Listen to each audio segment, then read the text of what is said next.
Welcome to my channel. अध्ययन तालीम में आपका स्वागत है।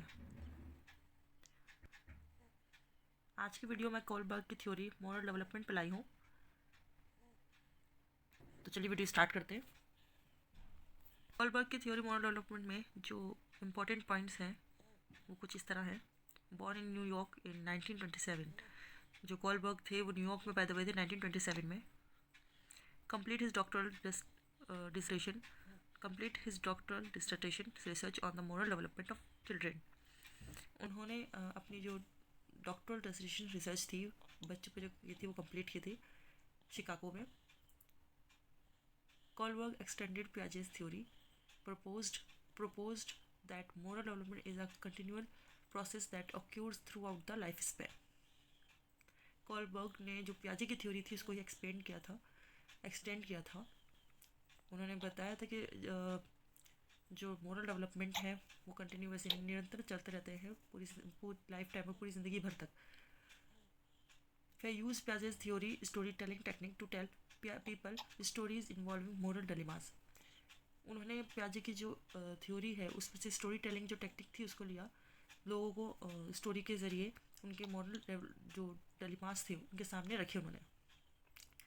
His theory is based upon research and interview with group of young children.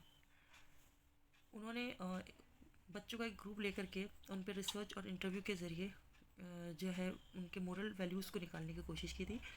और इसमें 72 बॉयज़ को उन्होंने लिया था। इनकी जो one of the best story है वो है हैंस के ऊपर, जो यूरोप में रहता था। जो बंदा है हैंस, उसकी जो वाइफ है वो एक जानलेवा बीमारी हो गई है जिससे वो लड़ रही होती है। उसको बचाने के लिए एक दवाई किसी बंदे ने ईजाद की है या दवाई बनाई है। अब वो बस पूरी दुनिया में उसी के पास है। तो हैंस जो है वो उसके पास जा कर के उससे बोलता है कि वो दवाई मुझे दे दो, लेकिन जो है ना वो नहीं देने को तैयार है।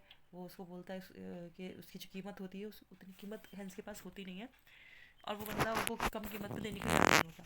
तो अब उसके पास दो ही सिचुएशन होती है, या तो वो उस दवाई को चुरा ले या फिर वो अपनी बीवी को मरने दे। तो ये जो दुविधा है डिलेमास है उसको दी गई है। तो उसमें वो क्या करेगा, इस तरह से क्वेश्चन फिर बच्चों से पूछे जाते हैं। तो ऐसे ही उनको और भी सिचुएशन या और भी स्टोरीज दी जाती हैं जिसमें वो डिलेमा में फंसते हैं और फिर उनसे पूछा जाता है। उनसे सबसे पहले हमें ये मॉरलिटी के बारे में जानना चाहिए कि मॉरलिटी है क्या। बेसिकली ये वर्ड हम बार बार सुनते हैं कि मॉरलिटी, ये मॉरलिटी है क्या। ठीक है, तो ये मॉरलिटी के बारे में जानने के लिए, क्योंकि क्वेश्चन के बार आ जाता है, तो मॉरलिटी क्या होता है, जो राइट और रॉन्ग, जो राइट और रॉन्ग के बारे में हम सोचते हैं, मतलब जो भी डिसीजन हमने लिया अपना सही या गलत, तो वो किस रीज़न पे लिया, किस तर्क पे लिया, उसको ये मॉरलिटी बोलते हैं। ठीक है, तो ये हमें क्लियर होना चाहिए। ये है मॉरल डेवलपमेंट के लेवल जो कोलबर्ग ने दिए थे। पहला है आपका प्री कन्वेंशनल मॉरलिटी, जिसमें चाइल्डहुड और प्राइमरी एज की बात की गई है। दूसरा है कन्वेंशनल मॉरलिटी जिसमें एडोलेंस की एज की बात की गई है। तीसरा है पोस्ट कन्वेंशनल मॉरलिटी जिसमें आपके एडल्टहुड की एज की बात की गई है। इसको अगर हम हिंदी में क्या बोलते हैं, तो हिंदी में हम इसको बोल सकते हैं पूर्व परंपरागत, ठीक है, नैतिकता, नैतिक नैतिकता। ठीक है, दूसरा आपका है जो कन्वेंशनल मॉरलिटी है, इसको हम बोल सकते हैं परंपरागत नैतिकता। ठीक है, और इस वाले को हम उत्तर नैतिकता, उत्तर परंपरागत नैतिकता, ये सब ये सेम रहेगा इस वाले से। प्री कन्वेंशनल मॉरलिटी, इसमें क्या होता है कि जो आपके ऊपर ये जो हमने प्राइमरी एज लेते हैं 10 साल से पहले की जो भी ये हमारी एज होती है, उसमें जो पहले से ही परंपराएं चलती आ रही हैं, जो भी मॉरलिटी चलती आ रही है उसको हमें दिया जाता है और उसको अच्छी तरह से सीख रहा है, तो वो अभी अपने अंदर वो सब चीज़ें ग्रहण कर रहा है। दूसरा है कन्वेंशनल मॉरलिटी। इसके अंदर बच्चे में क्या होता है कि मॉरलिटी आ जाती है, जो समाज में चल रही है, जो समाज में हो रहा है उसके बारे में उसको पता चल जाता है कि अच्छा समाज के हिसाब से ही हमें चलना है।